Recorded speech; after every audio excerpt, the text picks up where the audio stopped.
जय श्री राम। मैं सीमा धर्मधारा चैनल पर आप सबका स्वागत करती हूँ और आशा करती हूँ कि आप सभी स्वस्थ एवं प्रसन्न होंगे। तो महर्षि वाल्मीकि रामायण के बालकांड में आज मैं आपको 17वें अध्याय का पाठ पढ़कर सुनाऊंगी।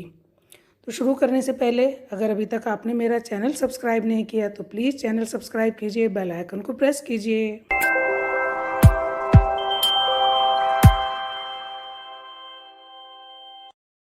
तो आइए शुरू करते हैं सप्तदशः सर्गः, जिसमें ब्रह्मा जी की प्रेरणा से देवता आदि के द्वारा विभिन्न वानर योत्पत्तियों की उत्पत्ति बताई गई है। जब भगवान विष्णु महामनस्वी राजा दशरथ के पुत्र भाव को प्राप्त हो गए, तब भगवान ब्रह्मा जी ने संपूर्ण देवताओं से इस प्रकार कहा। देवगण, भगवान विष्णु सत्य प्रतिज्ञ वीर और हम सब लोगों के हितैषी हैं। तुम लोग उनके सहायक रूप से ऐसे पुत्रों की सृष्टि करो जो बलवान, इच्छानुसार रूप धारण करने में समर्थ, माया जानने वाले, शूरवीर, वायु के समान वेगशाली, नीतिज्ञ, बुद्धिमान, विष्णु तुल्य पराक्रमी, किसी के से परास्त न होने वाले, तरह तरह के उपायों के जानकार, दिव्य शरीरधारी तथा अमृत भोजी देवताओं के समान सब प्रकार की अस्त्र विद्या के गुणों से संपन्न हों। प्रधान प्रधान अप्सराओं, गंधर्वों की स्त्रियों, यक्ष और नागों की कन्याओं, ऋषों की स्त्रियों, विद्याधारियों, किन्नरियों तथा वानरियों के गर्भ से वानर रूप में अपने ही तुल्य पराक्रमी पुत्र उत्पन्न करो। मैंने पहले से ही ऋक्षराज जाम्बवान की सृष्टि कर रखी है। एक बार मैं जम्भाई ले रहा था, उसी समय वह सहसा मेरे मुंह से प्रकट हो गया।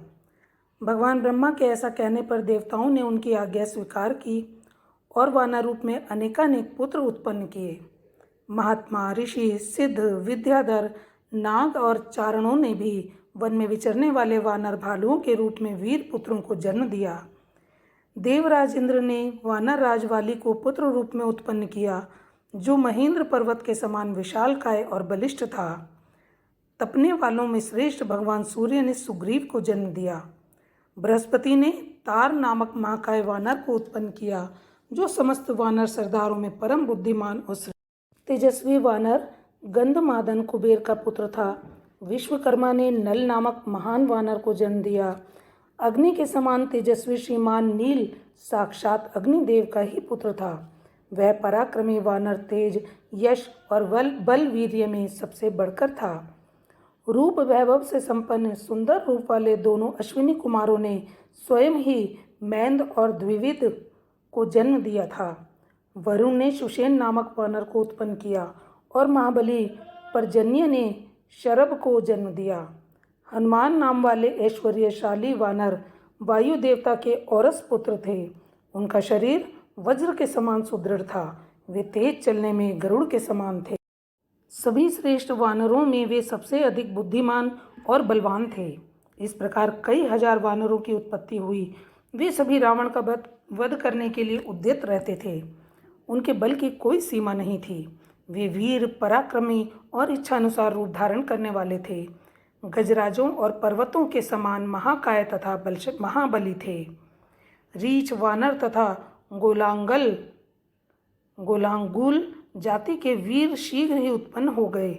जिस देवता का जैसा रूप, वेश और पराक्रम था, उससे उसी के समान पृथक पृथक पुत्र उत्पन्न हुआ। लंगूरों में जो देवता उत्पन्न हुए, वे देवावस्था की अपेक्षा भी कुछ अधिक पराक्रमी थे। कुछ वानर रीछ जाति की माताओं से तथा कुछ किन्नरियों से उत्पन्न हुए। देवता, महर्षि, गंधर्व, गरुड़, यशस्वी यक्ष, नाग, किम पुरुष, सिद्ध, विद्याधर तथा सर्प जाति के बहुसंख्यक व्यक्तियों ने अत्यंत हर्ष में भरकर सहस्त्रों पुत्र उत्पन्न किए। देवताओं का गुण गाने वाले वनवासी चारणों ने बहुत से वीर विशालकाय वानर पुत्र उत्पन्न किए। वे सब जंगली फलमूल खाने वाले थे।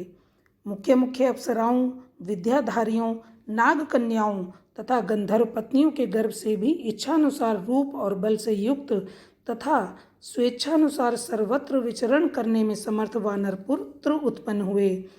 वे दर्प और बल में सिंह और व्याघ्रों के समान थे। पत्थर की चट्टानों से प्रहार करते और पर्वत उठाकर लड़ते। वे सभी नख और दांतों से भी शस्त्रों का काम लेते थे। उन सबको सब प्रकार के अस्त्र शस्त्रों का ज्ञान था। वे पर्वतों को भी हिला सकते थे और स्थिर भाव से खड़े हुए वृक्षों को भी तोड़ डालने की शक्ति रखते थे। अपने वेग से सरिताओं के स्वामी समुद्र को भी शुद्ध कर सकते थे। उनमें पैरों से पृथ्वी को विदीर्ण कर डालने की शक्ति थी। वे महासागरों को भी लांघ सकते थे। वे चाहें तो आकाश में घुस जाएं, बादलों को हाथों से पकड़ लें तथा वन में वेग से चलते हुए मतवाले गजराजों को भी बंदी बना लें। घोर शब्द करते हुए आकाश में उड़ने वाले पक्षियों को भी वे अपने सिंहनाद से गिरा सकते थे। ऐसे बलशाली और इच्छानुसार रूप धारण करने वाले महाकाय वानर यूथपति करोड़ों की संख्या में उत्पन्न हुए थे। वे वानरों के प्रधान यूथों के भी यूथपति थे। उन यूथपतियों ने भी ऐसे वीर वानरों को उत्पन्न किया था जो यूथपों से भी श्रेष्ठ थे। वे और ही प्रकार के वानर थे, इन प्राकृत वानरों से विलक्षण थे। उनमें से सहस्रों वानर यूथपति ऋक्षवान पर्वत के शिखरों पर निवास करने लगे। दूसरों ने नाना प्रकार के पर्वतों और जंगलों का आश्रय लिया। इंद्र कुमार वाली और सूर्यनंदन सुग्रीव ये दोनों भाई थे। समस्त वानर यूथपति उन दोनों भाइयों की सेवा में उपस्थित रहते थे। इसी प्रकार वे नल, नील, हनुमान तथा अन्य वानर सरदारों का आश्रय लेते थे। वे सभी गरुड़ के समान बलशाली तथा युद्ध की कला में निपुण थे। वे वन में विचरते हुए सिंह, व्याघ्र और बड़े बड़े नाग आदि समस्त वन जंतुओं को रौंद डालते थे। महाबाहु वाली महान बल से संपन्न तथा विशेष पराक्रमी थे। उन्होंने अपने बाहुबल से रीछों, लंगूरों तथा अन्य वानरों की रक्षा की थी। उन सबके शरीर और पार्थक्य सूचक लक्षण नाना प्रकार के थे। वे शूरवीर वानर पर्वत, वन और समुद्रों सहित समस्त भूमंडल में फैल गए। वे वानर यूथपति मेघ समूह तथा पर्वत शिखर के समान विशालकाय थे। उनका बल महान था, उनके शरीर और रूप भयंकर थे। भगवान श्री राम की सहायता के लिए प्रकट हुए उन वानर वीरों से यह सारी पृथ्वी भर गई थी। इस प्रकार श्री वाल्मीकि निर्मित आर्ष रामायण आदि काव्य के बालकांड में 17वां सर्ग पूरा हुआ। संगत जी, पाठ पढ़ने में मुझसे यदि कोई भूल चूक हो गई हो तो प्लीज़ मुझे क्षमा कीजिए। और मेरा ये प्रयास अगर थोड़ा सा भी आपको पसंद आ रहा हो तो वीडियो को लाइक एंड शेयर कीजिए, चैनल को सब्सक्राइब कीजिए और बेल आइकन को प्रेस कीजिए। और भगवान श्री रामचंद्र जी से यही प्रार्थना करती हूँ कि आप सभी स्वस्थ एवं प्रसन्न रहें, उनकी कृपा दृष्टि आप सब पर सदैव बनी रहे। तो वाणी को विराम देती हूँ और मिलती हूँ नेक्स्ट वीडियो में नेक्स्ट चैप्टर के साथ। तब तक के लिए आप सभी मेरे साथ बोलिए जय श्री राम।